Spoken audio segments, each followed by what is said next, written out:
ضروری نہیں کہ ہر ہنسی میں خوشی پوشیدہ ہو۔ کچھ قہقہے اس لیے بھی اونچے لگانے پڑتے ہیں کہ غم کا شور کسی کو سنائی نہ دے۔ اگر آپ صرف وہی دیکھتے ہیں جو دنیا آپ کو دکھاتی ہے اور صرف وہی سنتے ہیں جو دنیا آپ کو سناتی ہے، تو یقین کیجئے کہ آپ نہ دیکھ سکتے ہیں نہ سن سکتے ہیں۔ اپنے الفاظ سے ہوشیار رہے۔ ایک بار کہے جانے کے بعد وہ صرف معاف کیے جا سکتے ہیں، بھولے نہیں جا سکتے۔ جو شخص اللہ کی تقسیم سے راضی ہے وہ کبھی دوسروں کی ترقی سے غمگین نہیں ہوتا۔ ضرورت سے خواہش، خواہش سے کوشش، کوشش سے حصول اور حصول سے نتیجہ پیدا ہوتا ہے۔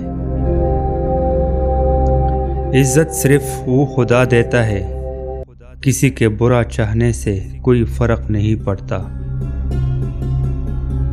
اللہ تعالیٰ کا وعدہ ہے کہ جو تیرے نصیب میں ہے وہ تجھے ضرور ملے گا، چاہے وہ پہاڑوں کے نیچے ہی کیوں نہ ہو، اور جو تیرے نصیب میں نہیں وہ تجھے کبھی نہیں ملے گا، چاہے وہ تیرے دو ہونٹوں کے درمیان ہی کیوں نہ ہو۔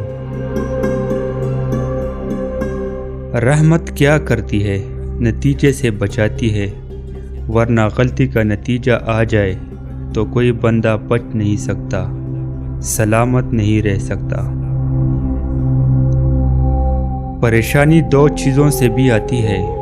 ہم لوگ بھلانے والی باتوں کو یاد کر رکھتے ہیں اور یاد رکھنے والی باتوں کو بھلا دیتے ہیں۔ آنسو کا وزن تو نہیں ہوتا، پھر بھی ان کے گر جانے سے دل ہلکا ضرور ہوتا ہے۔ جن کے ہاتھوں پر تل ہو ان میں برکت ہوتی ہے، جن کے پیر پہ تل ہو وہ لوگ بہادر ہوتے ہیں، جن کے گلے پر تل ہو وہ لوگ کامیابیوں کو گلے لگا لیتے ہیں، جن کے کمر پر تل ہو ان میں دوسروں کے لیے ہمدردی ہوتی ہے۔